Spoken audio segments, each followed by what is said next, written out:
Have you ever picked up a short story, super excited to read it, read the first two couple sentences, and then just quit? Oh yeah. Oh yeah. Of course you have. And we decided as the sages that the most common reason people don't jive with our short story is that it's too much fluff and we have a hard time getting into the actual story itself. Or as Molly likes to say, don't bury the lead. Oh, I do say that. The importance of your short story is that you've got to get your lead out there, your hook out there. And so today we came up with 3 points that each of us feel strongly about what keeps us from completely getting into a short story and over fluffs it so that your audience can't quite connect. Hi, I'm Morgan. This is Molly. And I'm Theresa. And we're the Semi Sages, and we are authors who love to work with our author community. And we're hoping that our tips help you enjoy writing and get to your readers better. So, with no further ado, Molly, what is the number one thing that you think fluffs up our stories? Yeah, to me, I think the number one thing that you need to consider is actually before you start writing your story, and that is um, the stretch and breadth that you want in your story. What is going to be the scope of your story? Because let's be realistic, not all stories fit in the word count you want to have, right? You can't write Lord of the Rings in 1,000 words. You just can't. So when I say, scope and depth, right, there's kind of two elements to a story. There's how much you want to cover, how many places are there going to be, how many locations, how many characters, how many themes, right? And then there's going to be depth. How much time are you going to spend exploring each of those locations, those characters, those themes? And that's really what's going to make that's what you're going to spend your words on. So you might think of it like a pool. How big is your pool and how deep is your pool? And sometimes when we're writing a short story, we have these really grand ambitions and we have this like big scope that we want to cover. And then we start filling it with words, we start filling it with water. And one of two things happens. We get to the end of our word count and our pool is half filled, right? And we add more words, but our word limit is gone. Or we do the other thing, we write the full story. We've filled our pool, we love our pool, it looks wonderful, and then we start cutting. And we cut and we cut and we cut because we have to make that word count satisfied. And then we end up with a half filled pool, a half told story, and it doesn't feel satisfying. It feels raw. It feels like it's underdeveloped and it's shallow because it is. Because you needed more words for it. And it's never going to get to that tiny one that you wanted to. So, my advice here, this big long metaphor here, is if you want depth to your story, and so often that's really what is compelling about a short story is when you have some depth, you have to have a really narrow scope. How do you do that? Like, what kind of questions do you ask to narrow that scope down? Yeah, so I think some of the questions you ask are things like how many locations are there? How many Mm, characters are there? yeah, Is yeah, there yeah. dialogue or not? How Yeah. much world building do you need or not need? How many themes are you playing with? Like in a novel, you can play with a lot of themes. You can play with, vengeance and redemption and family ties and stuff like that. But in a short story, maybe you can play with more than one, or maybe you just pick one. Maybe you just pick one scene. Maybe, there's different possibilities and stuff like that. But those are the questions you start to ask yourself is, where are the bounds and how can you make those bounds? And how much time are you covering? Right? Time is usually a big one as well. And that all those things can make your story bigger or smaller in What I scope. like about that is I'm a big like overfull fill the pool and then I still have like I'm at the halfway point and like the water's already way too high Running. and Yeah. I can't get the full ending in and then the ending suffers and I feel Mm-hmm. like Yep. what you're saying really helps kind of condense that and pull that in and thinking about okay, we got to get rid of the fluff. Like, what am I really trying to say? Like, what is the point of this that I need to get to? Because you can always underwrite, you can always go back and add words. And of course, if you overwrite, you can always trim. But I think sometimes it's harder to trim when you have characters you have to cut. Mm-hmm. Mm. It's really difficult to cut a subplot because it's woven into everything versus Yep. going back and adding one later. And I guarantee you, unless you cut a subplot very, very carefully with a very, very tight scalpel, it will still be there, and it's still you're still going to feel it. There's still going to be little pieces in there that you're like, wait, what happened? It's going to feel just knobbly. I don't know how else to describe Yeah. it. I'm tired. It's the ghost is still there. Yeah.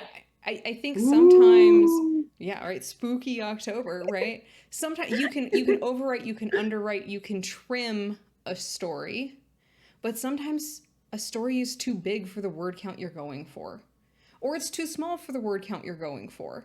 And there might be something inherent to that story that you love. You love that B plot. You love that side character. You love that thing, and that is great and valid, but it might not lend itself to your limitation word count.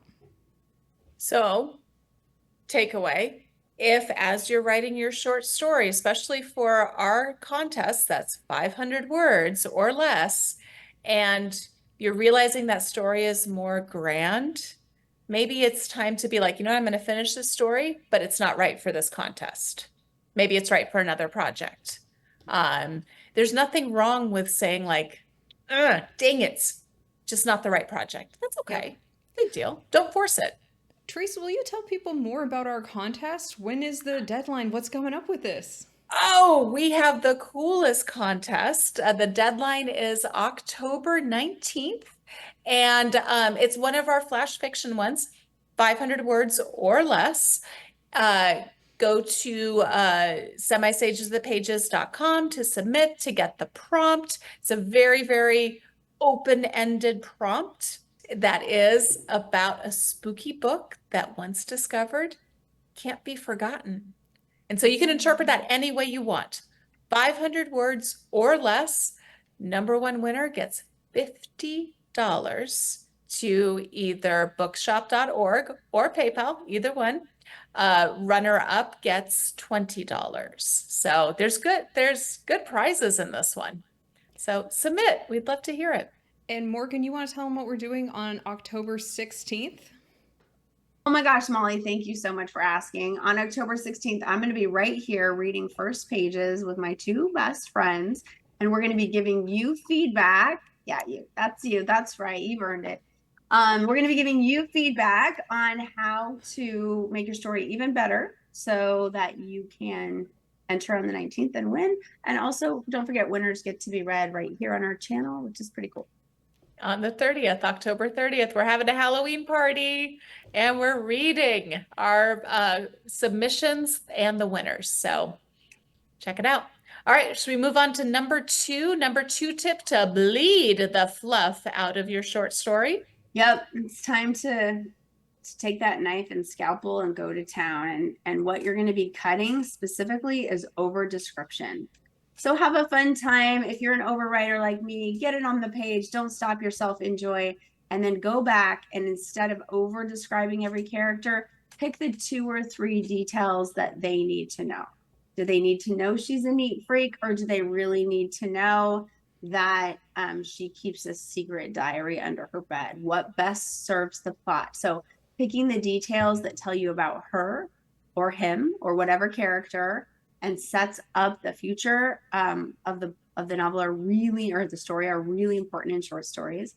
And my favorite advice from this came, or the best advice I've ever been given for this came from my favorite English teacher. His name was Tunde Adeleke, and he had us read a book called Things Fall Apart, which was from his native country in Africa. And in that book, it's very classic, so probably most people have read it, but there's lots of show, don't tell. And it's lots of description leading up to the main climaxes.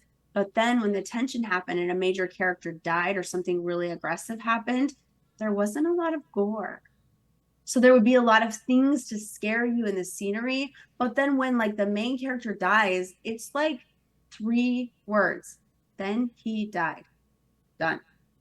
And so all this buildup. So it doesn't always have to. Even the classic writers teach us that you don't want to have like the climax happen in like a puddle of blood. Like I know it's horror stories, but we don't need like lots and lots of gore. What you need to do is help us feel afraid and get connected, because once we're in just the description land, it's hard to care as much if we already kind of know what's happened. So it's like, don't go on too much after the joke is told. And so that's my tip number 2.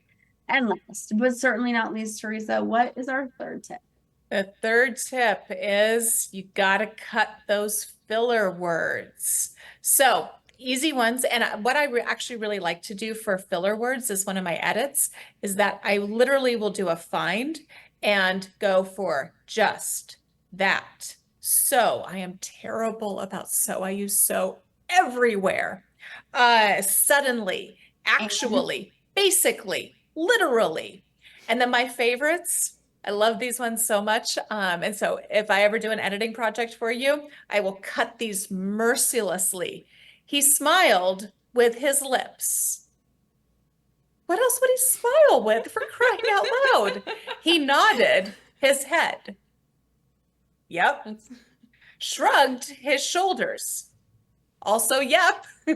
So you cut out his shoulders, his lips, his head. You save a lot of words by doing that. Assume your reader knows what you mean. Redundant phrases, right? And it's fine when you're writing them, but like Theresa, they're redundant. They're not adding anything to your story. Yeah. And if you've got a really tight word count, those are easy. Just go through. I guarantee you can cut a significant amount. Just do fines for those. And by the way, some that's are needed. Some justs are needed. Some varies are needed. So don't like cut them all fully out. Read the sentence, read the paragraph, see if it fits, and then probably cut it. Not always. Really look at ands. And that's a good one. And Yeah. it's probably the one that people don't understand the grammar with at all. And so they make grammatical mistakes with 2. So when you have 2 independent clauses, 2 complete sentences on either side of and, it takes a comma. But why not just put a period in or even a semicolon if you're on a tight word count, right? Or even double dash. That's a great idea. Very easy to do. And also just starting sentences with and, there's better ways to do it. So if you're just adding and to keep the ideas going, which I see a lot of writers do, that's a fun one to cut. I'll also give you a word count tip. If you use an M dash, it's tying 2 words together. A lot of times your word counters will count that as 1 word. Oh, you cheater. Cheater. I love it. Cheat away. You've only got 500 words. And same thing with dialogue tags. Keep it he said, she said. Yes. A lot of time for extra dialogue tags or, Molly said, Theresa said, but you don't want to get too much in dialogue tags in a short story because you want to keep the flow going. Exactly. Great tips here. And I think one of the ones, Theresa, we talked about this before that I thought was a really great point that you had was about the usage of verbs and how our verbs and adverbs can play together and can really help or hinder your word count. Yeah, so a lot of people will say cut adverbs. Yes, but no. What is an adverb, honey? Remind everybody. An adverb generally ends with an ly word, and it's a description for the verb, so hence adverb. So we see it a lot with dialogue tags. She said angrily, she said sadly, she said happily. Hopefully. She whispered softly. Oh, that one gets me. Again, how else would you whisper? Yeah. Generally, the happily, sadly, angrily, your dialogue should be taking care of that, but not always. Morgan, what's another good way to get rid of adverbs? So I really love focusing on my verbs and just making my verbs stronger and try to avoid passive verbs because passive verbs are a lot of wasted space. So instead of saying she had said, just say she said. Instead of saying she was going to the store, just say she went. So really try to get tight with your verbs, and if you describe that she struts across the street instead of ambles across the street, you're saying a lot about your character in one word. The difference between strutting and sorry guys. No worries. That's a difficult word to say. I guess I'm just thinking of a bear, ambling across the street. But I think those differences can make such a huge difference, especially in horror. And if you watch our episode before, we learned about the importance of discomfort in characters and how a good word like chilling or cold or that kind of thing can really tell or show, I should say, really show for your reader. So I would maybe go back to that video that we just did and watch that, because that was really interesting how in one page they could get so much characterization and setting. And we talked a lot about how, oh my gosh, look at the verbs they're using and how they're setting up the verbs. Yeah. That was a good episode. It I was will fun. say, here is my defense of occasional use of adverbs in short stories. And that is because sometimes, in my defense of this, sometimes Morgan said, you have a verb and an adverb, when really you just need a stronger verb. But sometimes that stronger verb might not exist.